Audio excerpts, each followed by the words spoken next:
City beautiful Chandigarh plant शहर है, जिसको लेकर के ली काबूर्जिया ने बहुत सारी चीज़ें भी उन्होंने देखी थी। सेक्टर्स बनाए गए और उन सेक्टर्स में जिन भी पत्थरों का या यूँ कहीं कि जिन चीज़ों का इस्तेमाल हुआ वो काफ़ी मशहूर है। मशहूर वो इसलिए हैं क्योंकि एक तो वो पुरानी है और दूसरा उनकी जो ऑक्शन है वो विदेशों में देखने को मिल रही है। और ये जो हेरिटेज सामान चंडीगढ़ का कहा जाता है, ये कहीं ना कहीं चंडीगढ़ तो शायद नहीं संभाल पा रहा, पर उनकी ऑक्शन जो है वो चंडीगढ़ प्रशासन के नाक के नीचे ज़रूर हो रही है। उसको बचाने के लिए भी लोग जो हैं वो आगे आ रहे हैं। और क्या कुछ अभी हाल ही में ऑक्शन में हुआ और उसमें क्या कुछ रहा है, सरकार क्या कहती है, क्या इसे बचाया जा सकता है, इसके बारे में बातचीत करेंगे। हमारे साथ एडवोकेट अजय जग्गा जी हैं। काफ़ी समय से हेरिटेज ऑक्शन जो हो रही है चंडीगढ़ के इन सभी चीज़ों की, उसको लेकर के ये इस केस को देख रहे हैं। बातचीत कर लेते हैं उनसे। अजय जी, अगर आपसे बात की जाए इस मामले को लेकर, देखा गया है कि बहुत सारी चीज़ें थी चंडीगढ़ में जो कि बाहर भेज दी गई किसी तरीके से, इलीगल तरीके से मैं कहूँगी कि वो गई हैं, क्योंकि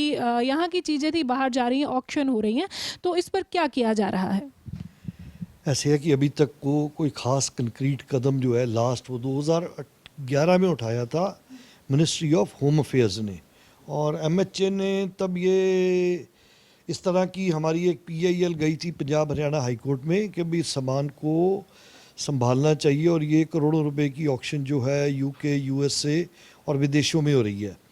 उस समय मिनिस्ट्री ऑफ होम अफेयर्स ने 22 फरवरी 2011 को इसके लिए एक डिटेल ऑर्डर पास करा था, जिसमें उन्होंने कहा था कि ये जितना सामान ली काबूजियर या उनके कज़न जो आर्किटेक्ट थे और चंडीगढ़ बनाने में जिनका योगदान रहा, और चंडीगढ़ का फर्नीचर सारा उन्होंने डिज़ाइन किया, तो उन्होंने कहा इनके द्वारा बनाया हुआ जो भी कोई सामान है उसकी सेल, शिफ्टिंग, रिमूवल और एक्सपोर्ट उसके ऊपर बैन लगा दिया था। लेकिन उसके बाद भी ये देखा कि सामान विदेशों में रेगुलर बिक रहा था, और उसकी सूचना जो है हम गवर्नमेंट को दे रहे थे। फिर 2016 में यहाँ पर विजय देव आए जो एडवाइज़र थे, उन्होंने इसको बहुत सीरियसली मैटर को लिया, और उन्होंने एक heritage item protection cell HIPC उसका उन्होंने कॉन्स्टिट्यूशन गठन किया 2016 में। उसके बाद कुछ देर तक इसकी लगातार मीटिंग्स होती रही, और उसी के अंदर हमने फ्रांस गवर्नमेंट को लिखा कि वो यहाँ पर आए और ये हेरिटेज आइटम जो है इसको बचाने के लिए कोई प्लान वर्कआउट करें। अब फ्रेंच पुलिस और फ्रेंच आर्किटेक्ट्स और फ्रेंच हेरिटेज कंजर्वेशन पीपल वो यहाँ पर आए, उन्होंने सारी असेसमेंट करी, और उन्होंने कहा कि जी इसको बचाना तो प्रशासन की जिम्मेवारी है, और जो इस आइटम को संभाल कर रखना है उसके लिए उन्होंने 3-4 सेमिनार्स आर्किटेक्चर कॉलेज में और जगह पर जो आर्किटेक्ट लोग हैं, टेक्निकल लोग हैं, उनको दिए। लेकिन उसके बावजूद ये देखा जा रहा है कि पिछले 15 वर्षों से विदेशों के अंदर इन वस्तुओं की ऑक्शन लगातार जारी है, और हर साल ये कुछ तकरीबन 10, 12, 15 करोड़ का सामान ऑक्शन जो है वो लगातार हो रहा है। अब लेटेस्ट ये 30 जुलाई को एक ऑक्शन थी अमेरिका के अंदर, जिसके बारे में हमने राज्यसभा को लिखा, और राज्यसभा के साथ साथ हमने इंडियन एम्बेसी जो इन चीज़ों को वहाँ देखती है, ट्रेड सेक्शन, उसको लिखा शिकागो के अंदर। और 30 जुलाई को वो ऑक्शन जो थी, एक पेयर ऑफ कंगारू चेयर्स है उसकी हुई, और वो ऑक्शन 30 जुलाई को हो गई, हम उसको रोक नहीं पाए। लेकिन इस प्रोसेस में शिकागो ने क्या किया कि वो भारतीय दूतावास या इंडियन कॉन्सुलेट जनरल ऑफिस जो न्यूयॉर्क के अंदर है उसको इंटीमेट करा। अब जब न्यूयॉर्क ऑफिस को ये इंटीमेशन मिली तो उन्होंने न्यूयॉर्क से हमें अप्रोच किया कि लेटेस्ट क्या सामान बिका, कितने का बिका, कौन से ऑक्शन हाउस ने बेचा, ये सारी डिटेल उन्होंने एक इंटरनल प्रोब के लिए मांगी। वो हमने लास्ट वीकेंड पर सारी की सारी डिटेल अमेरिका उनको भेज दी। अब आगे क्या कार्रवाई होगी ये तो बाद का विषय है, लेकिन अभी तक मैटर यहाँ पर पहुँचा है कि न्यूयॉर्क ने उसकी डिटेल हमसे कॉल की है। देखा जाए तो क्या कुछ चीज़ें जो हैं वो बिकने के लिए यहाँ से जाती हैं, और इन्हें क्यों जो है यहीं पर रोका नहीं जा रहा? क्योंकि देखा जा रहा है पिछले काफ़ी समय से बहुत सारी चीज़ें जो हैं यहाँ से गायब हुई हैं। खुद ली काबूर्जिया सेंटर जो है वहाँ पर भी बहुत सारी चीज़ें गायब हुई हैं।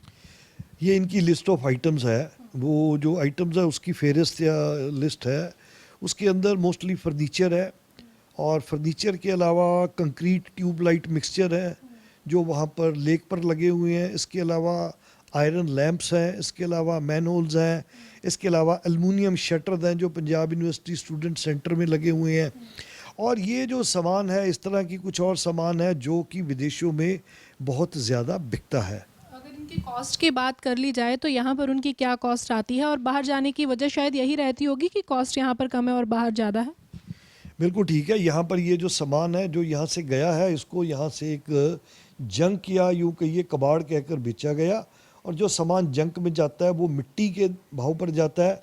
जैसे मैनहोल के बारे में बताया कि ये 300 रुपये का यहाँ पर बिकता था कुछ साल पहले, फिर जैसे जैसे लोहे का भाव बढ़ता गया 3000 रुपये तक बिकने लग गया।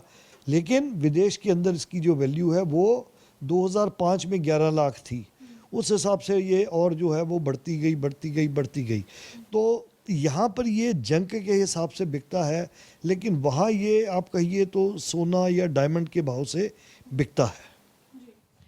अब इनको बचाने के लिए क्या कुछ कवायद जो है वो की जा रही है? इसको बचाने के लिए सिर्फ यही है कि अगर अभी जैसे फ्रांस के लोग आए थे, उन्होंने कहा कि आप हमारे साथ इंफॉर्मेशन शेयर कीजिए और हम रिवर्ट करेंगे। अब हमने लेटेस्ट जो एक पेरिस में ऑक्शन हुई उसकी डिटेल फ्रेंच पुलिस को दी थी, उनकी लेडी पुलिस ऑफिसर यहाँ आई थी और उसने उसके ऊपर पेरिस के अंदर एक बेसिक इंक्वायरी करी और उसने इंटीमेशन भेजी कि ये सामान चंडीगढ़ का ही है। लेकिन उसने, जब हमने उनसे कहा कि ये सामान उन्होंने यहाँ किससे परचेज़ किया है, तो उन्होंने कहा कि ये चीज़ें फर्दर इंक्वायरी में आती हैं, इसके लिए 2 काम करने पड़ेंगे। नंबर 1, इंडिया के अंदर एक इन्वेस्टिगेशन ओपन करनी पड़ेगी पहले आपकी सरकार को कि आप इसकी प्रोब कर रहे हैं, और दूसरा फिर आपका जो मिनिस्ट्री ऑफ एक्सटर्नल अफेयर है वो हमारे फ्रेंच एक्सटर्नल अफेयर के दफ्तर को इन्फॉर्म करेगा कि हमने ये इन्वेस्टिगेशन खोली है, आप इस पर फर्दर कार्रवाई कीजिए, तभी हम इससे अगली कार्रवाई जो है वो कर पाएंगे। जगह जी, एक चीज़ हमने और देखी कि पिछले आपने बताया कि लास्ट जो है 2011 में इसके ऊपर कार्रवाई हुई थी। इसका मतलब साफ है कि चंडीगढ़ प्रशासन जो है इसको लेकर के संजीदा नहीं है। तो किस तरह से इसे बचाया जा सकता है? क्या आम लोगों को आगे आना पड़ेगा या और कुछ? देखिए, कोई भी अगर देश में कहीं भी कोई नुकसान होता है, चाहे वो विरासत का है या किसी का है, तो हमारा जो संविधान है इसके अंदर दोनों चीज़ों का प्रावधान है। इसके अंदर एक आर्टिकल के अंदर तो हर एक रेजिडेंट के ऊपर ड्यूटी लगाई गई है कि every resident is responsible for protection of these items. दूसरी तरफ दूसरा आर्टिकल है, उसके अंदर सरकार की ड्यूटी लगाई गई है कि सरकार की ड्यूटी है कि वो इन चीज़ों को संभाल के रखे। तो हमारे जो संविधान है उसके अंदर तो सरकार की भी ड्यूटी है और रेजिडेंट्स की भी ड्यूटी है, दोनों की ड्यूटी है, दोनों को ये काम करना पड़ेगा। लेकिन स्पीड इसकी कम है, इस पर कार्रवाई ज़्यादा नहीं हो रही। कोशिश करता हूँ कि आने वाले समय में संजीदगी ज़्यादा बढ़ेगी। जैसे मैंने बताया था कि पंजाब सरकार के असेंबली का सामान बिक गया, तो जो इस समय सरकारें हैं वो अगर अपनी असेंबली का ही सामान नहीं संभाल सकती तो वो अपने सरकार को या पंजाब का क्या ध्यान रखेंगी।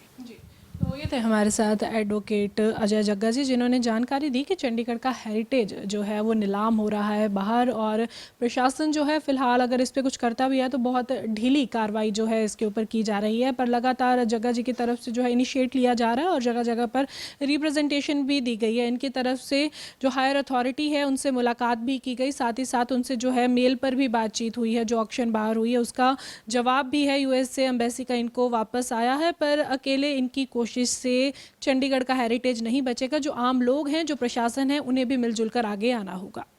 वीडियो जर्नलिस्ट ललित के साथ खबरें अभी तक के लिए चंडीगढ़ से हरसिमरत।